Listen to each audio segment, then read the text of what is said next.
Hi, Episode 2 of the Riley Pod. How's it going, guys? So, this pod will be a little bit different. I don't think I'm going to talk about sports. I don't think I'm going to talk about politics. I don't think I'm going to talk about video games. I'm going to talk about two things. I'm going to talk about NoFap. That's going to come a bit later. And first, I'm going to start with internet addiction, and specifically Twitter addiction. So, now, Twitter addiction. It's a big thing, yeah. I think I remember, I used to spend a lot of time on Twitter, especially when I started university, because I really struggled to make friends because, I don't know, at high school, I don't know, I just had like a group of friends that I made when I first went to high school at 13, turning 14 in grade 8. And then I never struggled to make friends. I just always had those friends. So then I really struggled at the first year at university, um, because I didn't know how to make friends like in a new setting. And because all my other friends went to different universities. And so yeah, I really struggled. I was also a day student, so I didn't live on campus. I lived at home, same house, my parents' house. And because I lived like 10-15 minutes away from the university, so yeah, I would literally be there at like 9-10 in the morning for classes, and then I would go home like 3-4 in the afternoon when all my classes were done. So yeah, I had social anxiety as well, so I really struggled to make friends. So then I had like a Twitter account before, but I would just really like use it for like news on like sports, specifically like Arsenal, like football Twitter. So there would be like jokes and stuff on there, and like transfer news, and then I would just use it for that. I would check it like once a day or every second day or something like that. But I started to get super into Twitter because like to like shield myself from the loneliness and the social anxiety. I just whip out my phone and be on Twitter all day, and then I'll start to follow people who I assume were like in the same position because they would just be on Twitter all day just chatting about random crap. Uh, and like tweeting their whole day, like I'm just doing lunch, take a photo of their lunch, and then just like a whole day, like just like if I look at it now, like if I look at Twitter now in hindsight from a different perspective, like at that time, like there's absolutely no way like you can tweet every 10 minutes your whole day like that, and you can't be living life like that. This is not possible. And you would start to get negative as well, and you would start to be like passive aggressive and just ready to jump down the throats of anyone because you're projecting your anger, and trying to make people feel your loneliness, your anxiety, your depression, so yeah, I just got super into Twitter and all that negativity and just living on there, basically just being there all day. Like it honestly used to feel weird, if I would take like 2 or 3 hours because I had to do something. Like I just couldn't have my phone out. Or if I'd go to like the cinema, and watch a movie for like 2 hours, I would feel my mind would feel so fresh and everything. But I would be thinking about Twitter while I was watching that movie, and in the moment I come out, I must check it. And I was just like, this is like not healthy. This is just not healthy. And it took me a while to realize that I was living on there. And then I started to date a girl that I met on there. She was at the same university. So then we would just always be talking about Twitter and be living on there, even though like we would be in each other's company, just always tweeting and shit. It was just, if I look back at it, it's so horrible. Um, my time at university, I was so addicted to Twitter, and yeah, and I completely understand. I don't think it's social media addiction. I don't think we talk about it a lot because It's not healthy to be posting all day, to be checking it all day. It's just so you can't be productive, and it's just not healthy for your mental health because it's so negative, because it's an echo chamber of negativity, because everyone else there that's on there all day must be experiencing social anxiety, because you can't be posting all day and living a life like it's just not possible. And they all depression, they all just projecting onto each other. It's just all this negativity. I think maybe this is a far-fetched theory, but I think like for example, incels. Now incels, they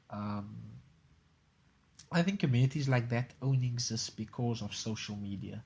So like you are lonely, you're socially anxious, you're depressed, so now you find these echo chambers where all these people are exactly the same, all mentally ill, and then you bounce this negative and negative thoughts and these projections off each other in this chamber. So you develop this warped sense worldview, which is the incel worldview, which is the world is against them and all that. But I think like if it wasn't for that, they would be forced to interact with the real world, and I think they would. I don't think such communities will exist because they would interact with people, tell them, no, don't be crazy, man. Like, the world isn't against you. Women aren't against you. Just relax. Just talk to a woman like she's a person, and just everyone is going through the same stuff. Don't be. There's no chads. I mean, that's the word they use. Just chill out, relax. Talk to a woman like she's a person, and talk to people like they're people. Treat them with respect, and they would realize, like I realized, and I think that's very important. I think you can go places with that attitude. Um, so yeah, now I just use Twitter. I still use it quite a lot, but it's mainly just to check news and to find memes and things like that. I think my use is much healthier these days. I sometimes think I should deactivate it, but we'll see about that. But yeah, what are your thoughts on that? That's just my thoughts on internet addiction and what it can cause. So now part two, about something more personal. I've been doing NoFap. Today is my first day of NoFap. Um,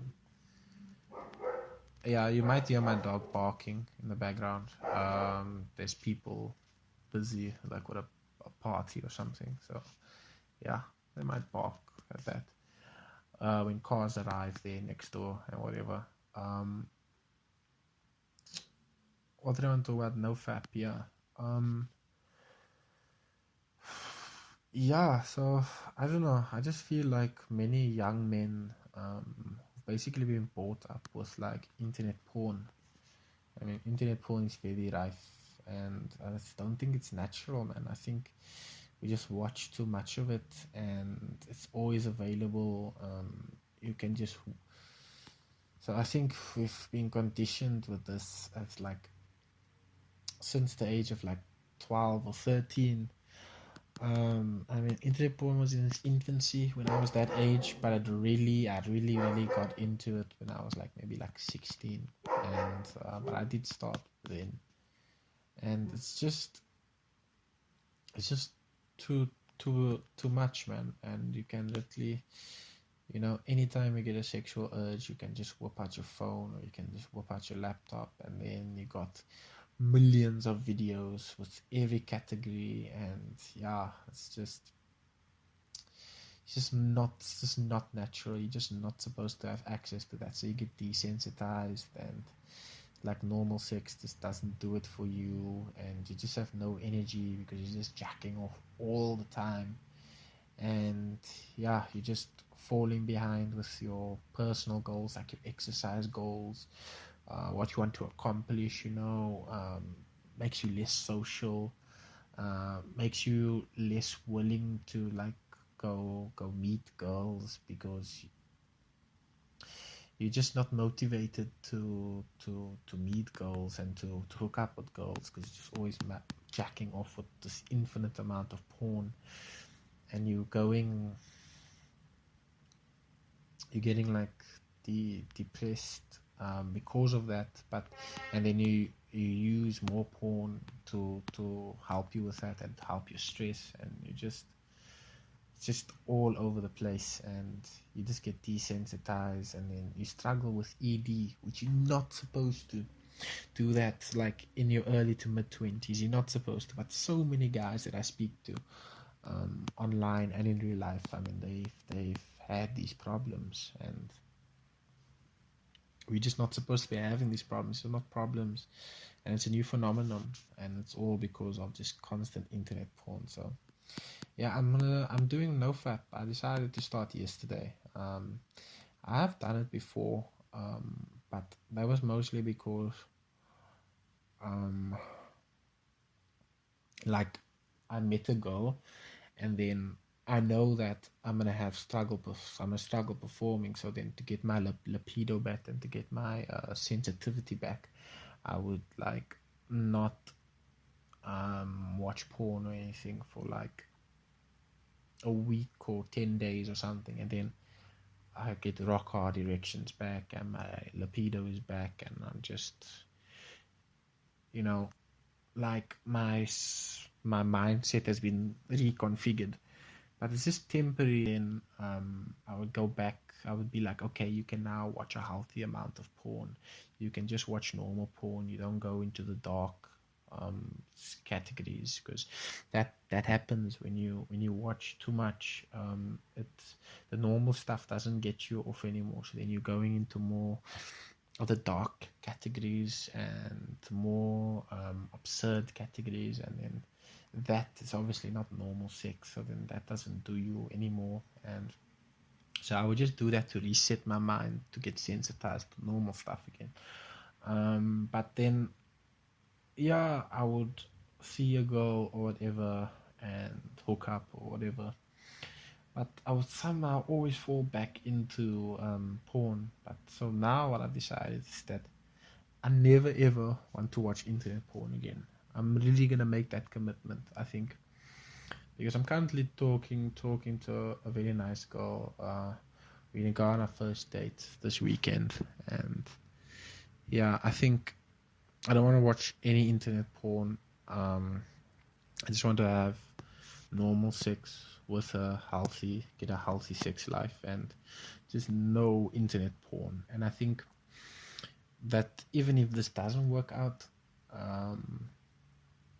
I won't really care, because my libido and my mindset around sex would be healthy, and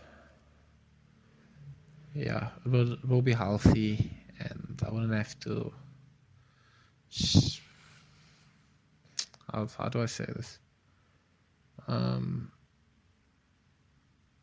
Yes, my mindset will be healthy, and I wouldn't.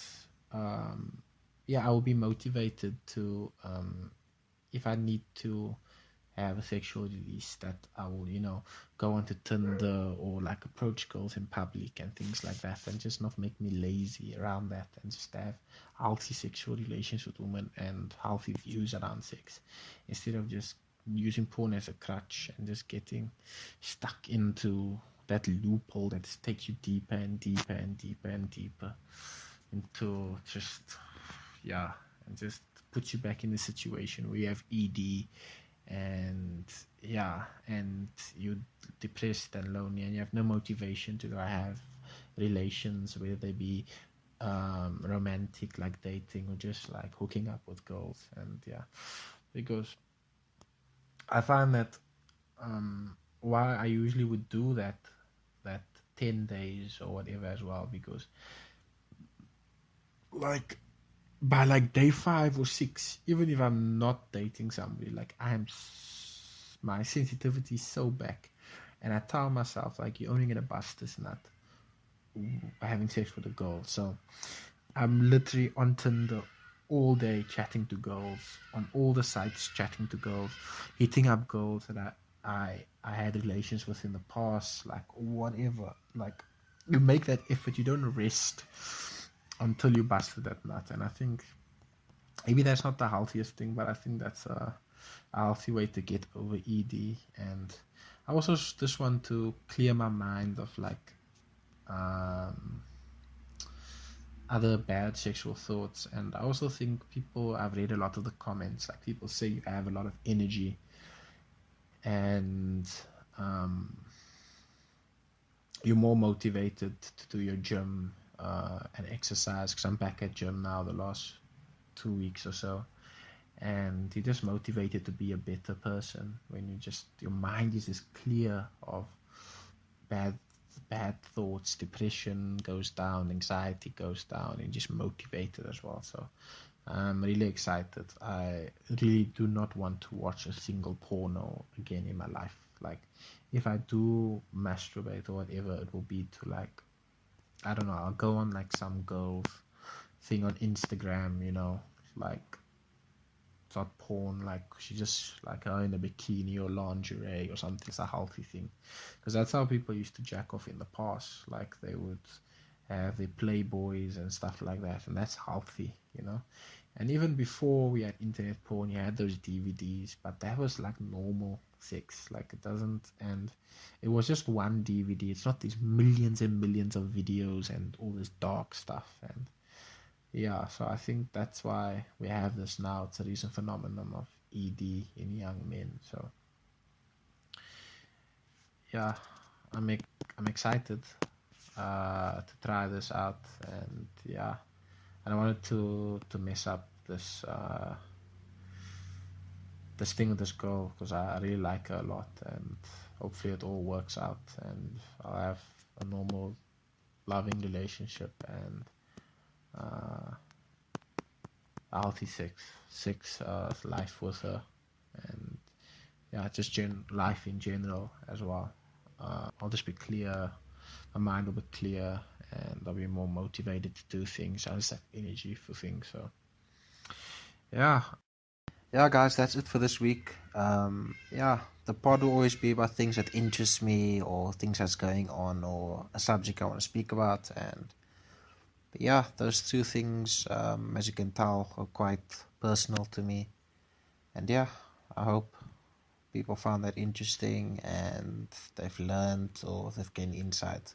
That's all I can hope for. And anyways, cheers.